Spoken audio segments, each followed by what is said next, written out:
తాడేపల్లిగూడెం నుంచి ఇవాళ ఈ సమావేశానికి వచ్చిన ముఖ్యమైన పార్టీ కార్యకర్తలకు, నాయకులకు, ప్రజాప్రతినిధులకు అందరికీ కూడా హృదయపూర్వకంగా వెల్కమ్. రఘుని మీ అందరినీ కూడా పరిచయం చేస్తూ ఈ నియోజకవర్గ ఇన్ఛార్జ్ బాధ్యతలు అప్పచెప్పడం జరిగింది. ఇక రాష్ట్రంలో పరిస్థితుల గురించి నేను చెప్పాల్సిన అవసరం లేదనుకుంటా.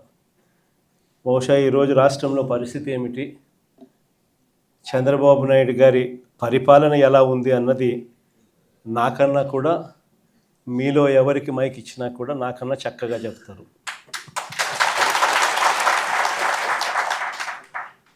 చంద్రబాబు నాయుడు గారు ఎన్నికలప్పుడు తాను ఏం చెప్పాడు, ఎన్నికలు అయిపోయి ఇవాళ 2 సంవత్సరాలు అయిపోయింది. 3వ సంవత్సరానికి సంబంధించిన బడ్జెట్ కూడా ప్రవేశపెట్టాడు. మామూలుగా ప్రతి ప్రభుత్వము కూడా 5 బడ్జెట్లు ప్రవేశపెట్టే అవకాశం ప్రజలు ఇస్తారు.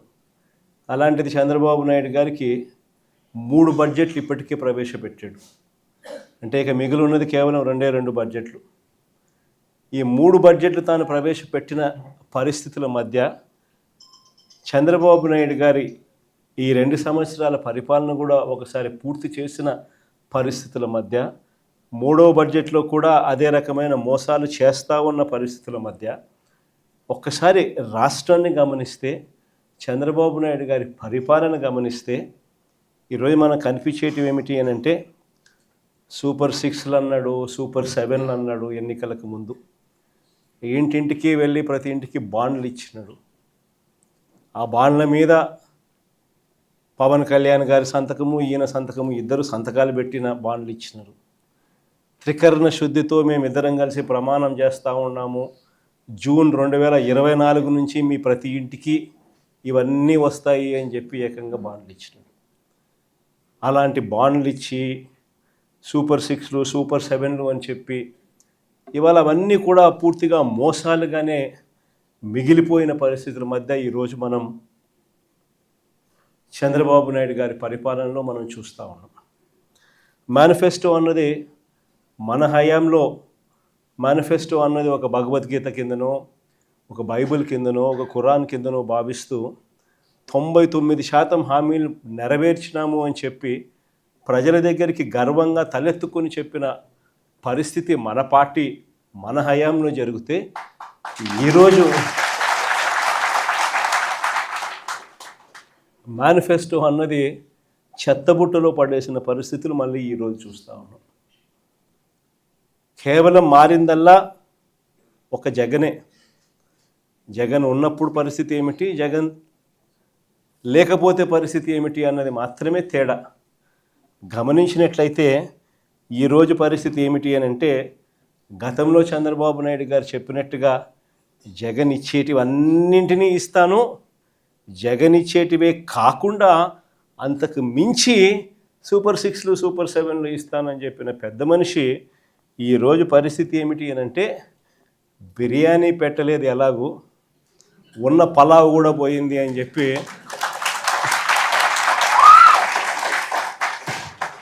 ఈరోజు ప్రతి ఇంట్లో కూడా చర్చ ఇదే మాదిరిగానే జరుగుతూ ఉంది. ఒకవైపునేమో సూపర్ 6లు, సూపర్ 7లు మోసాలుగానే మిగిలిపోయిన పరిస్థితులు, మరోవైపున మన పథకాలన్నీ కూడా రద్దయిపోయి ఈరోజు పూర్తిగా చిన్నాభిన్నమైపోయిన పరిస్థితుల మధ్య గ్రామీణ ఆర్థిక వ్యవస్థ ఈరోజు కనిపిస్తూ ఉంది.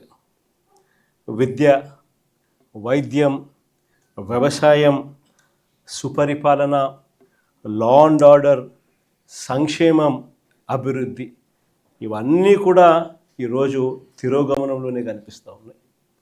ఎక్కడా కూడా ఫలాని మంచి చేశాము అని చెప్పే పరిస్థితి పోయి ఈరోజు ఎక్కడ చూసినా కూడా తిరోగమనమే కనిపిస్తుంది.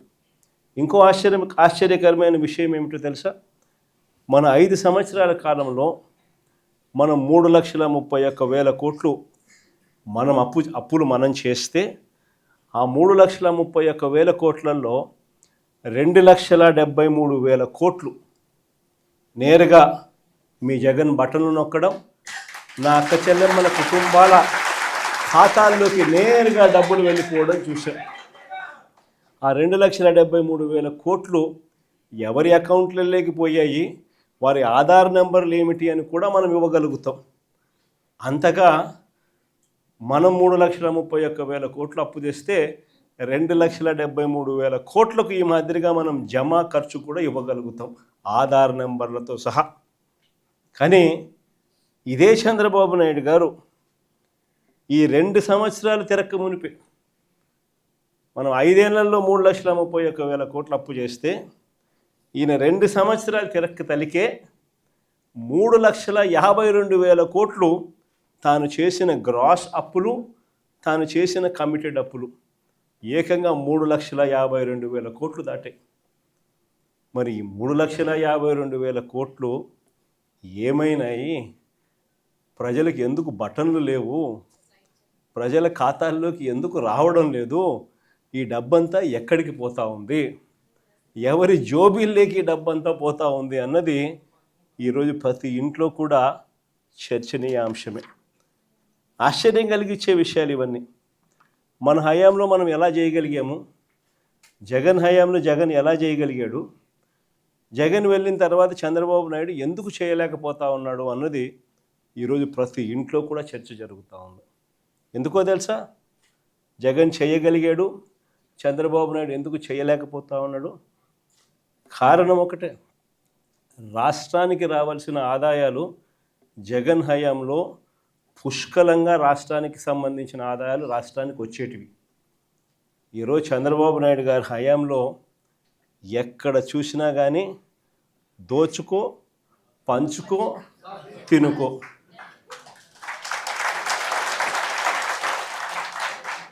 రాష్ట్రానికి సంబంధించిన ఆదాయాలు రాష్ట్రానికి వచ్చే పరిస్థితే లేదు. రాష్ట్రానికి సంబంధించిన ఆదాయాలన్నీ కూడా వీళ్ళు దోచుకోవడానికి, వీళ్ళు పంచుకోవడానికి, వీళ్ళు తినుకోవడానికే సరిపోతూ ఉన్నప్పుడు రాష్ట్రానికి సంబంధించిన ఆదాయాలు రాష్ట్రానికి రానప్పుడు ఇక రాష్ట్రం పరిస్థితి ఏమిటి? ఇదే పరిస్థితి. ఎక్కడ చూసినా ఈరోజు కనిపించేది ఏమిటి? Liquor mafia. ఎక్కడ చూసినా లిక్కర్ మాఫియా. ఏ గ్రామంలో చూసినా బెల్ట్ షాపులు. 1 కాదు, 2 కాదు, 3 కాదు, 4 కాదు. మళ్ళీ పోలీసుల దగ్గరుండి ఆ బెల్ట్ షాపులు అమ్మించే కార్యక్రమం. ఆ బెల్ట్ షాపులో ఎక్కడా కూడా ఎంఆర్పి రేటుకి అమ్మరు. ఎంఆర్పి ప్లస్ 10 రూపాయల, ఎంఆర్పి ప్లస్ 20 రూపాయల. సో గవర్నమెంట్కి రావాల్సిన ఆదాయాలు గవర్నమెంట్కి రావడంలా ఇలా జోబీల్లోకి పోయే కార్యక్రమం. అక్కడి నుంచి మొదలు పెడితే ఇసుక, మట్టి, సిలికా, క్వాడ్సు, లాటరైటు, గ్రెనైటు, చివరికి చికెన్ అమ్మాలన్నా కూడా వీళ్ళకి రావాల్సింది వీళ్ళకి ఇస్తేనే చికెన్ అమ్ముతా ఉన్నారు మార్కెట్లో. అదర్వైజ్ చికెన్ కూడా అమ్మించడంలా చాలా నియోజకవర్గాలు ఆ స్థాయిలో దోచుకుంటూ ఉన్నారు. అధిక ధరలకు పీపీఏలు, పవర్ పర్చేస్ అగ్రిమెంట్స్. మన హయాంలో మనం ₹2.49 రైతులకు మరో 25-30 సంవత్సరాల పాటు ఉచిత కరెంట్ అన్నది రైతులకు ఒక హక్కుగా, రాష్ట్ర ప్రభుత్వం మీద భారం పడకుండా రైతులకు ఒక హక్కుగా అందించాలన్న ఆరాటంతో ₹2.49 మనం పీపీఏలు చేస్తే ఆ రోజు నానా యాగి చేసిన వీళ్ళు ఈరోజు ₹4.60 పీపీఏ చేస్తూ ఉన్నారు. ₹4.60. ఏడ ₹2.49. ఎక్కడ ₹4.60. కళ్ళ ముందరే కనిపిస్తూ ఉన్నాయి. ప్రభుత్వ భూములు పప్పులు బెల్లాలకు అమ్మేస్తూ ఉన్నారు.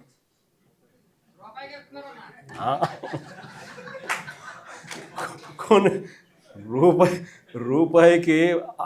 రూపాయికి షాపుకు పోతే చాక్లెట్ వస్తుందో లేదో నాకైతే తెలియదు, కానీ ఆంధ్ర రాష్ట్రంలో మాత్రం రూపాయికి భూములు, కోట్ల విలువ చేసే భూములు మాత్రం వస్తూ ఉన్నాయి. కళ్ళ ఎదిటే రిషికొండకు ఆపోజిట్ 50 ఎకరాల భూమి, ప్రభుత్వ భూమి, తన సొంత బంధువుకు, విశాఖపట్నం ఎంపీకి 5,000 కోట్ల విలువ చేసే భూమిని శనిక్కాయలకు బెల్లాలకి, అసలు అది కూడా లే ఊరికనే రెగ్యులరైజేషన్. ఆశ్చర్యం నాకైతే. అంత దారుణంగా రాష్ట్రానికి సంబంధించిన భూములు కాజేస్తూ ఉన్నారు. ఇక అమరావతి గురించి నేను చెప్పాల్సిన పనుల, అమరావతిలో ఏం జరుగుతూ ఉంది అన్నది, ఎంతటి దారుణమైన స్కాములు జరుగుతూ ఉన్నాయన్నది మనలో అందరికీ కూడా ఇప్పటికీ అర్థమైంది. స్క్వేర్ ఫీటు కట్టడానికి 5 స్టార్ ఫెసిలిటీస్తో హైదరాబాద్లో కానీ, చెన్నైలో కానీ, బెంగళూరులో కానీ ఎక్కడైనా కూడా కట్టడానికి అయ్యే ఖర్చు 4,500 దాటదు. ఇది 5 స్టార్ లాబీసు, ఇటాలియన్ మార్బులు ఈ స్థాయిలో కట్టే కార్యక్రమాలు చేసినా కూడా అమరావతిలో మాత్రం 12,000, 14,000 అడుగు ఖర్చు. రోడ్లు వేస్తూ ఉన్నారు, 6 లేన్ రోడ్లు. నేషనల్ హైవేలు టెండర్లు పిలిస్తే 20 కోట్లు వస్తూ ఉంది. ఇక్కడ మాత్రం 53 కోట్లు లేను. ఎక్కడా లేని స్కాములు. ఎవరు ఈ స్కాముల్లో భాగస్తులు అని అంటే సాక్షాత్తు రాము, ఈనాడు వియంకుడు, బిఎస్ఆర్, బలుసు శ్రీనివాసరావు, చంద్రబాబు నాయుడు బినామీ, అంతా వీళ్ళే. వీళ్ళకి మళ్ళీ ఏంది కొత్తగా మొబిలైజేషన్ అడ్వాన్స్. ఇంతకుముందు ఎప్పుడూ లేదు మొబిలైజేషన్ అడ్వాన్స్ చేయడమైంది కొత్తగా. ఇంతకుముందంతా వర్కులు చేస్తే బిల్లు ఇచ్చే పరిస్థితి. ఇక్కడ చంద్రబాబు నాయుడు హయాంలో వర్కులు చేయాల్సిన పనిలే. కాంట్రాక్టర్లు మనోళ్ళే, మనకు సంబంధించిన వాళ్ళే, ఈనాడు, బలుసు, ఇల్లే, అంతా ఇల్లే. అడ్వాన్సు 10%, ఒక్కొక్కరికి 6,000 కోట్లు వర్కులు అంటే ఒక్కొక్కరికి 600 కోట్లు అడ్వాన్సులు. వర్కులు చేయడం కదా దేవుడు వరకు ఫస్ట్ మొబిలైజేషన్ అడ్వాన్సులు 600 కోట్లు ఒక్కొక్కరికి. ఈ స్థాయిలో దోచేస్తూ ఉన్నారు. ఎక్కడా కూడా రాష్ట్రానికి సంబంధించిన ఆదాయాలు ఇక రాష్ట్రానికి ఎలా వస్తాయి? రాష్ట్రానికి సంబంధించిన ఆదాయాలు ఇలా కొల్లగొడుతూ ఉంటే ఇక రాష్ట్రంలో ప్రజలు, పేదలు, మధ్యతరగతి వర్గాలు వీళ్ళ పరిస్థితి ఏమిటి? ఈరోజు ఆశ్చర్యకరమైన విషయం ఏంటంటే ఏ రైతుకు కూడా ఈరోజు గిట్టుబాటు ధర రావడం లేదు. ఉల్లి పంట చూసుకో, శనగ పంట చూసుకో, ఏ పంట అయినా చూసుకో, దళారీల వ్యవస్థ. ఏ రైతుకు కూడా గిట్టుబాటు ధర రావడం. అదే మన హయాంలో ఆర్బీకే పెట్టి, ఈ క్రాప్ పెట్టి, అందులో continuous monitoring of agricultural prices and procurement అని సీఎం మ్యాప్ అని పెట్టి ప్రతి ఆర్బీకే పరిధిలో ఒక పోస్టర్ కనిపించేది. ఇదిగో ఈ పంటలకు ఇవి గిట్టుబాటు ధరలు అని. అంతకన్నా తక్కువ రేట్లు ఎక్కడైనా కానీ ఉంటే వెంటనే ప్రభుత్వం ఇంటర్వ్యూన్ అయ్యేది. ఆ వెంటనే ఆర్బీకే పరిధిలో నుంచి అగ్రికల్చర్ అసిస్టెంటు వెంటనే సీఎం యాప్లో అప్లోడ్ చేసేవాడు. జాయింట్ కలెక్టర్, మార్క్ఫెడ్కు సంబంధించి జాయింట్ మేనేజింగ్ డైరెక్టర్ పోస్ట్లో కూడా ఆయన పెట్టాం. వెంటనే జాయింట్ కలెక్టర్ ఇన్వాల్వ్ అయ్యేవాడు. వెంటనే ఆ ఆర్బీకే పరిధిలోనే మార్కెట్ ఇంటర్వెన్షన్ జరిగేది, కొనుగోలు చేసేవాళ్ళు. ఆ రకంగా 7,800 కోట్లు మనం ఖర్చు చేసి ప్రతి పంటకు గిట్టుబాటు ధరలు ఇచ్చిన పరిస్థితి నుంచి ఈరోజు రైతులకు ఏ పంటకు గిట్టుబాటు ధరలు రాని పరిస్థితి. ఈరోజు రైతులకు ఉచిత పంటల బీమా గాలికి ఎగిరిపోయిన పరిస్థితి. రైతులకు కరువు వచ్చినా, తుఫాన్లు వచ్చినా, ఇంకోటి వచ్చినా ఆదుకునే నాతుడు లేడు.